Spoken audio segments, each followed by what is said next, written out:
The goal? To deal a financial blow to the black economy. A year later, was it all worth it? Watch the demonetization experiment on the 8th of November with Ira Duggal, only on Bloomberg Quint.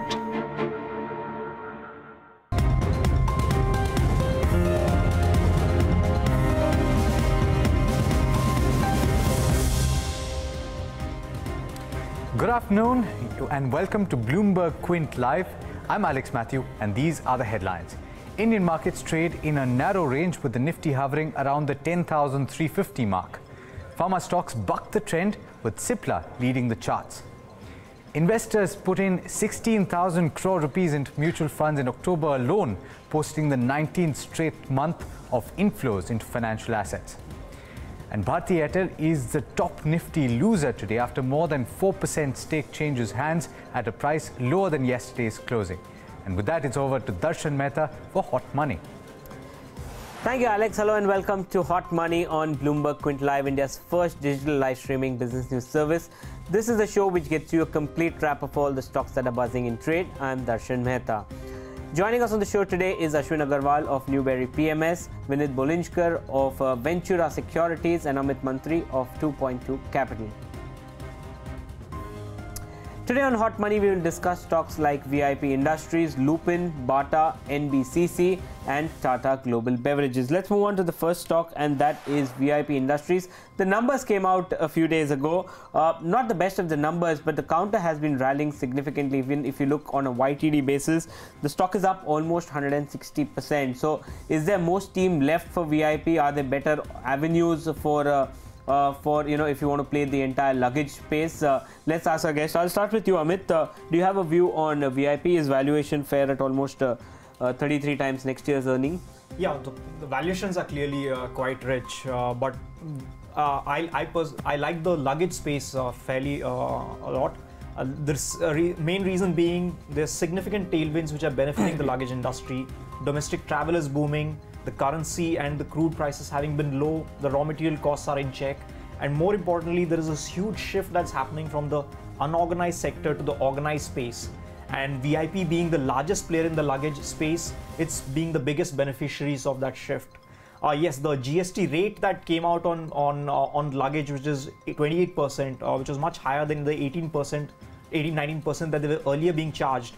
That's clearly a negative, but somehow even this quarter's numbers have actually been quite good, and the company has done decently well. So let's see how it performs. But the valuations clearly are not favorable to us, and there isn't any significant margin of safety at the current price. So what would be a fair valuation for VIP if someone wants to enter, and how is VIP compared to something like a Safari or a Tainwala, which is pretty much the only listed peers that they could have? So I wouldn't consider Tainwala for simply it becomes more like a holding company, yes. And then there's the entire holding company discount, those kind of factors which come into the play. Yes, with Safari, it's a direct comparable. They both operate in the same space. Safari is more on the value segment, while VIP is more on the premium segment, where the bigger competition is Samsonite. So if you see VIP and Safari's numbers, both seem to have been gaining market share at the expense of Samsonite. Samsonite for the last couple of years has been losing market share in India. Safari has been the biggest gainer of market share. VIP has also gained market share in that period. So both are benefiting from how the industry is growing and the market share shifts. But yes, both the stocks are fairly richly valued. At current market price, the expected returns probably would not be that great, I would think. Okay, so that's a pretty much hold strategy. Vinit, do you agree? Valuations decent, or would you be still bullish on VIP Industries? I continue to remain bullish on the stock. There are primarily three reasons. The consumption story is really expanding, and we have a 25% market penetration of the organized player. And what is more important is that costs in China are going up. And with GST also coming in, the pump and dump stories which are import and export import into India and flood the market with cheaper goods is now kind of get curtailed. So we will see faster expansion of your market share gains. Secondly, the airline industry is booming, right? So and the GDP is also growing. So as he spoke of tailwinds, I think we can easily grow at 2.5 times the GDP. So if our GDP is now around between 6 and 7, I think a growth rate of between 14 to 18% going out after this GST shock is absorbed would not be unfounded. Okay. So, but you're still bullish. You're okay with the valuation of 33 times. So there would be a correction in the market. So you buy on dips. Okay, it's a buy on dip stock for you. Ashwin, you have any view on VIP Industries? So VIP, I think, is a great company in a great space. So whenever the disposable income per capita rises, I think travel is an industry that gets benefited disproportionately. I think if you probably think the penetration of travel people in India, I think it's still pretty low. There's a lot of room to grow. There are few competitors in the space, at least branded, and they seem to have a good brand name, and they do advertise and they do take care of the brand.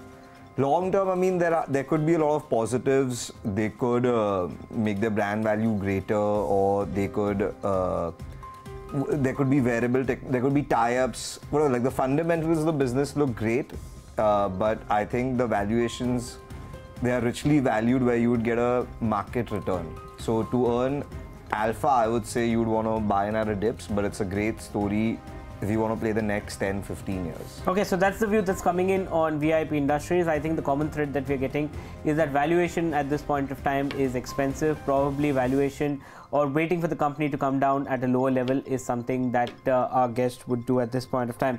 Moving on to the next stock, and that is Lupin. The counter was down almost 18%, a surprise, in fact, a shocking warning letter that came out, because the management in its conference call post the earnings had indicated that they are very confident that they will be able to get out of it, and they see an early resolution. But this is something that no one anticipated. Is the worst over now for Lupin, because the counter has corrected significantly from the highs? Ashwin, I'll start with you. Any view on Lupin? Is there more pain left, or it should be is the bottom made now? So it's very hard to say if the bottom's made. Like, say today's FDA warning letter was unexpected. So in that sense, you can never predict future news flow. But if you do plan to buy it and hold it for a 3 to 5 year perspective, I think like Murphy's law is at play. Whatever could have gone wrong has gone wrong. The market's now extrapolating long run that the pharma sector is always going to be in problems. The pipeline is kind of now patchy. So a lot of negatives have been built into the price. As you must have heard, a bull market climbs over a wall of worry. So just imagine Lupin's right now in its bear market, and it's a good time to accumulate. Okay, what about you, Amit? Do you have a view? So I'm fairly neutral on Lupin, and largely the reason it's very difficult to quantify the impact of all the things that are happening with Lupin. This warning letter couldn't have come at a worse time for the company. It's already facing pricing pressure, higher competition in its US markets. Earnings are declining for that reason as well. So it really needed this new approvals to continue to grow its business, grow earnings and cash flow. But now that seems to have been postponed for some time. And now management has come on and said that, there are no integrity issues, but really, this could escalate further, as you have seen that even every time management pretty much comes on television and says that, this is not serious, we will rectify this. But the fact that in most cases, management seem to be clueless about how long it will take to rectify, whether it will actually be rectified or not. We haven't ever seen a management come and say that, this is going to be a very elongated process. So for me, it's difficult to quantify what will be the medium and longer term impact of the warning letter, as well as the pricing pressures that you're seeing in the US market. Therefore, I would still stay away from it unless I see really dirt cheap valuations, which still is not the case, I believe. The Lupin still, it's one of the cheapest pharma stocks. Leave Oro aside, because that I don't know why it's getting such a multiple despite it doing well. But from the large caps, I think Lupin is one of the cheapest stocks. I think it's trading at some 15 times on a forward earning. I mean, I think it's even that fine. You. No, so on pharma companies, I wouldn't value them on historical earnings for the simple reason that the future earnings are not the same. In fact, they're declining. No, it's on a FY19 basis 16 times. Which is not actually cheap. So for a business whose long-term trajectory we don't really have a good handle on, purely because of what's happening in the US market as well as its own warning letter issues. So it's more speculative right now to ascribe a value to Lupin. But yes, If you understand what's happening with the business really and are fairly confident of the downside of these measures, then you can consider buying into it for the long term. Okay. Vineet, you don't track Lupin, but anything else that looks attractive in the pharma space? So I think I like Suven Life Sciences. I like that stock primarily because it's got a good pipeline of CRAMS business, which is fairly secure, growing at 12-13 times. Very, very good, healthy 40% EBITDA margins. And you have the upside of a drug discovery, which is 1 year down the corner. And there's a lot of comfort and buffers built in because they write off all their expenses. You know, all the R&D expenses are written off. So even if their option play on the new drug discovery were to fail, there would not be a significant hit on the bottom line. Okay, and so that's the view that's coming in on Lupin at this point of time. Vinny does not track Lupin, but Suven Life is his picks. But our guests do believe that, you know, valuation, Ashwin believes that for a long-term hold it's fine. Amit is believing that, you know, valuations are still not attractive for a pharma company like Lupin. Let's move on to the next stock, and that is Bata. The company has moved up, the stock has moved up almost 20% in the near term on the back of the Khadim India IPO. Now, Khadim itself didn't get a very good response to its IPO. It not the best that we're seeing, but Khadim IPO is over. What's next for Bata? Is there more room for it to grow fundamentally? Let's ask our guest. I'll start with you, Vineet. Bata, what's your view? So I think Bata has refreshed its portfolio. Their power brand has been relaunched. They've got into new spaces, and I believe that a double-digit kind of growth is going to come out here after a lackluster FY17. So over the next 2 years, I wouldn't be surprised if Bata grows. That the management has guided that they will be doing double-digit. So Hush Puppies, good sales from the power brand, new launches in the ladies segment, and their ARPUs or you call average realizations are also growing for the different categories. So although it is an expensive stock, but you know, it's a leader in its own right, and I am quite positive on this. Amit, do you agree that it's a leader in its own right and the valuations are fine?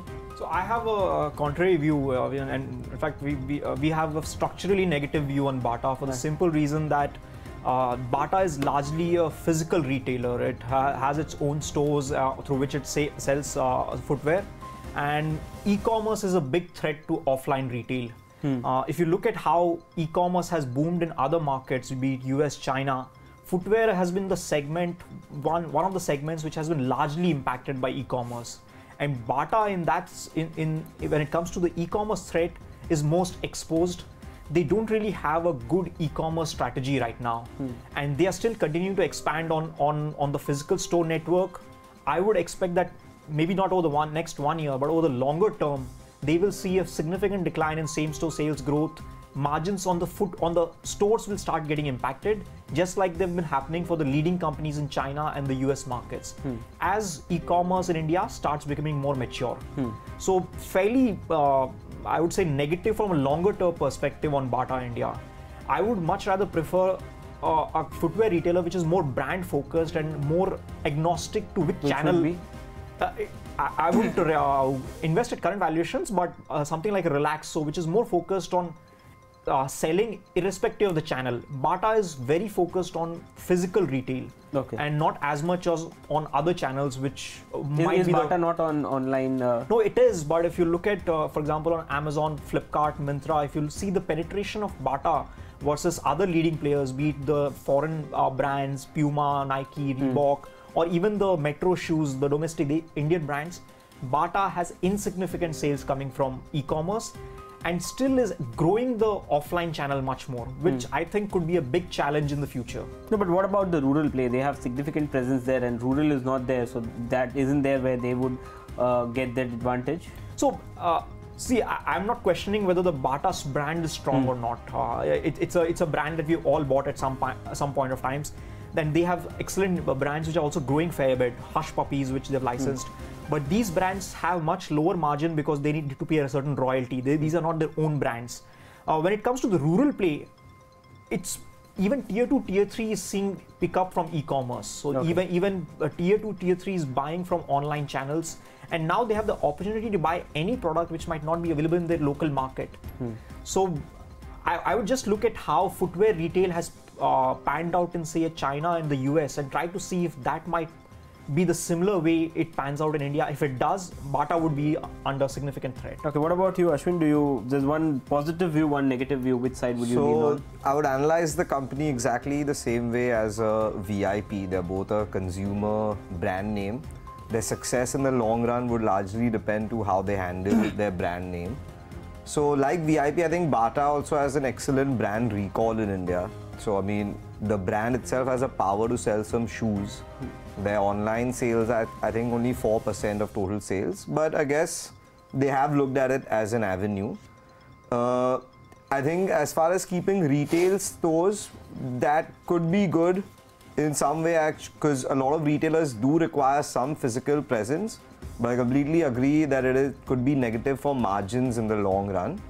But I think at current valuations, I wouldn't buy Bata simply because it's overvalued. But say if it declined 20-30%, I think it's still, the brand continues to still have relevance. It could even be an acquisition target at some point. Just to add context there, the physical retail part, if you look at the leading Chinese footwear retailers, the likes of Daphne International or Ballet, they have seen a significant erosion of margins from almost 20% to 2-3%. That's the extent of which the margin erosion has been just because of the e-commerce boom, just because of consumers shifting to e-commerce. And that's a threat that is present for Bata as well. It needs to be seen how they tackle this threat. If they're able to shift towards e-commerce, it'll be much better. But it seems that the management has even guided for stores being the primary mode of channel selling rather than e-commerce. Okay, so that's the view that's coming in on Bata. Vineet is extremely bullish on Bata, but valuation and online threat concerns are something that both the other guests have pointed out on the counter. Before we move on, here's a quick recap of all the guest views on the stocks that we've covered till now.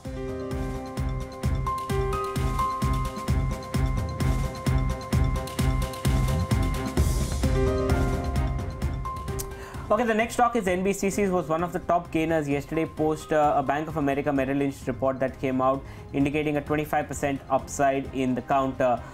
Is the best done? Is NBCC one of the best run government companies that we have as of now? We'll ask a guest. Ashwin, I'll start with you. What's your view on NBCC? So NBCC is into project management consultancy basically, and most of their revenues come from government spending. So any kind of civil infrastructure like buildings, hospitals, colleges, even like the border, the India-Bangladesh border. They're into construction, but they're an asset-light company, as in the company doesn't invest a lot of, it doesn't require a lot of capital to do business. Now last year's revenue was 6,000 crores, and over the last 10 years, the average margin has been in the range of 5 to 7%. And in the annual report, they say the unexecuted order book is around 70,000 crores. So even if you take a 5% margin on that, and it depends on how fast they can execute it, of which I have no idea what could they scale it up to in the next 10 years. But if I saw the valuations, I think it's a very risky counter to get into right now. It would be highly speculative for anyone buying the stock at the present moment. Okay, Amit doesn't track the counter, so I'll come to you, Vineet. Any view on NBCC? So I think NBCC is a very good franchise, 11x order book, but very expensive, as he said. And while all the parameters are growing, the valuations I think are demanding. But the potential of the market, purely the government spending, will ensure that NBCC continues to get the business, and it will continue to be on a high valuation multiple. But compared to that, I like Godrej Properties. So as he pointed out that it's a PMC business, project management consultancy. Godrej has the added advantage of tying up with landowners, okay, and they're doing business at 6% of gross sales. And I believe recently that they're not taking any businesses which are under 3-digit crores. Okay, so there's a lot of upside. Again, an asset-light model with a play on the sale value, and also I think the monetization of the Vikhroli property will start happening soon.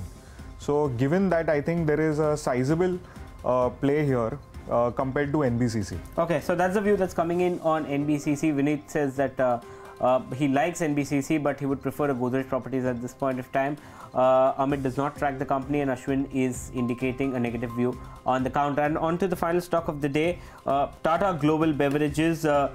They've done a lot of restructuring. They've sold some of their Russian subsidiaries. They're trying to turn around Starbucks. The counter has run up significantly. It's been a marked outperformer over the past few months. Is this a strategy? Is this the right strategy? What's the view? Let's ask our guest. Amit, your view on Tata Global? Yeah, so the view is neutral, but all the moves that the management is taking are significantly positive for the business, I feel. Tata Global has been, the problem with it has been in a consumer space, it has probably been the worst performing business, not the stock, but the worst performing business. Its longer term ROEs have been really subpar. And a large part of the reason is they have been on an expansion spree globally, not just in India, but globally. Not a lot of these expansions have actually yielded profits. Now they seem to be correcting a lot of those issues that used to be earlier. Part of China has been sold off. Russia operations are being sold off. The cross holdings that the Tata Global held of Other Tata Group companies, those have been sold off. However, there still is a large room wherein Tata can still further reduce. So, for example, it owns a large part of Tata Sons even now. Yeah. When I say Tata Sons, not a large part, but it's still 1,500 to 2,000 crores worth of Tata Sons stock. This does not add any value to Tata Global shareholders because it's valued at a significant discount. So they're not getting the entire value of all these non-core assets that they're holding, be it Tata Industries and a lot of other Tata entities which they have stakes in. If all the management did was just to get rid of these non-core assets, the business would improve significantly because it would have the ability to expand into areas, be it Starbucks or other ventures which might be more value accretive. So the reason I'm not very positive still on the stock is it's difficult to quantify how much the Tata management will actually go through it. The initial signs are positive. So you'll wait, and it's a wait and watch approach for you. Yes, I would much rather wait for the business turnaround to happen, which hasn't yet happened, it seems. Okay. Ashwin, very fast, we have a management waiting, but your view on Tata Global? I am bullish on the counter because I think they have a lot of great assets. They have a #1 position in the Indian branded tea market through Tata Tea, a #1 position in the UK tea market through Tetley, and also in Canada. They have a US coffee company called 8 O'Clock. But yeah, as he said, like if they can unlock value from a lot of these legacy investments and put that capital to use in Starbucks and to growing their specialty tea and coffee format, I think the stock could do really well. Okay, I'll have to interrupt it, and thank you so much all of you for joining us. We have an important management that's waiting for us, so we'll have to go to it. Torrent Pharma has acquired Unichem's domestic branded business for 3,600 crore rupees. Samir Mehta, chairman of Torrent Pharma, joins us on the phone right now to tell us more contours of the deal and what this means for the company. Good afternoon, Mr. Mehta. Thank you so much for speaking to Bloomberg Quint. Let's first speak about the Unichem acquisition first. As opposed to other elder brands that the company had acquired, the products of Unichem are much more mature. How do you see growth coming into these products? Unichem products are relatively more mature, but they also have a very strong equity. Unichem has been in the business for last 75 years, and they have built over these years a very strong credibility with the doctors. We are hoping to revive that through the investment strategies and the promotion strategies that we follow in our business model. Overall, the pursuit is similar. Their business model is relatively similar to ours in the chronic care and the specialty-driven products. I believe it's more the emphasis on the newer ways of promotions that should bring us better results. Okay. My next question, sir, is what is the funding pattern for Unichem acquisition? What is the balance sheet going to look like post paying for Unichem? Funding is a mix of debt and internal accrual in the proportion of 70% debt and 30% equity. Okay. Which are the important therapy areas that were missing from Torrent, which this acquisition will now plug into Torrent? In terms of therapy area gaps, this acquisition really does not help us meet the gap in that sense. I mean, all of the the important therapies that Unichem has been strong at are also the therapies that Torrent has been having a strong position. What it does is it helps us improve our market share in most of the therapies that Unichem is present in, which is the cardiovascular, the CNS, and the gastrointestinal mainly. So in these three therapy areas, it substantially enhances our position. So you had in the conference call guided for cash EPS break-even by the end of the first year and EPS break-even at the end of third year. Now brokerages are saying that implies a synergy of close to 100 crores by the third year. Is this something that you're working with? Yes, that's the overall objective and the goal. Okay. What are the synergy targets and also a word on the field force rationalization, since you will be getting a big chunk of employees from Unichem? What will happen there? So our major focus would be on driving the revenue synergies through a better and improved growth, as well as the more higher margin products being driven through the promotion metrics. On the sales force productivity, we would review it as we get into the business, that which are the areas where there could be a potential to realign it given our current existing sales force. But what about, does this deal indicate that you will have to retain all the employees, or will there be layoffs or attritions that will probably happen? No, there will be no layoffs. Okay. Now, historically, Unichem has a slow-growing portfolio, despite having a high tilt towards the chronic segment. Now, two of the important drugs, losartan as well as ampozine, are also slow-moving drugs. What do you plan to, and how do you plan to grow them now? So like I said earlier, that losartan is in the category of cardiovascular product, and we have a strong position in that area. We have a much stronger equity with the doctor community than Unichem has had over the years.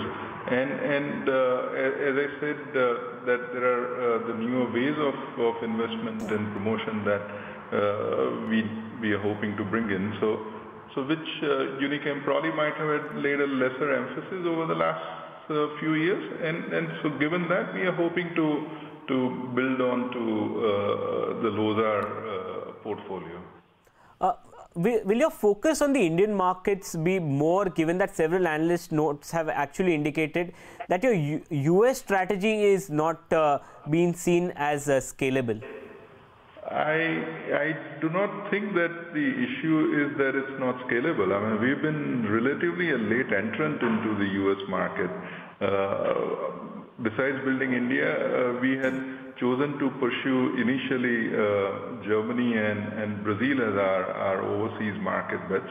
And we've built a strong position there. We are the #1 Indian pharma company in both Germany and Brazil. So for us, US happened at a relatively later stage than most of our other Indian peers. And given that, we have been relatively of a smaller presence in that market. So we've been building on to our portfolio we have substantially enhanced our R&D effort over the last 12 months. And so we are hoping to deliver a much bigger portfolio over the next 5 years' time. And that would help us enhance our scale. Besides that, we've been actively pursuing the inorganic growth strategies options, and we've looked at few assets over the last 1 or 2 years. Obviously, the questions always have been what is the right valuation. So we'll continue to pursue that, and at an appropriate valuation, we are hoping to build a stronger US presence as well. Okay. My final question, sir, is that, if you look at the second quarter, the US and Brazil numbers were very weak. The sales growth was not there. Do you expect balance of the year to be weak for the international operations? So Brazil was a one-off issue, so it's not a repeat or a reoccurrence kind of an issue. US, as you are aware, has been impacted by the price erosion, so which is substantially less now than what it was in the preceding 3-4 quarters. And so over the next 2-3 quarters, we are hoping a greater stability on the US business. Thank you, Mr. Mehta, for joining us on Bloomberg Quint and outlining your plan for the acquisition that you've done and your overall market. With that, it's a wrap on hot money, but just to note that the Bharat Forge numbers are out. We'll take more details on that on the other side of the break.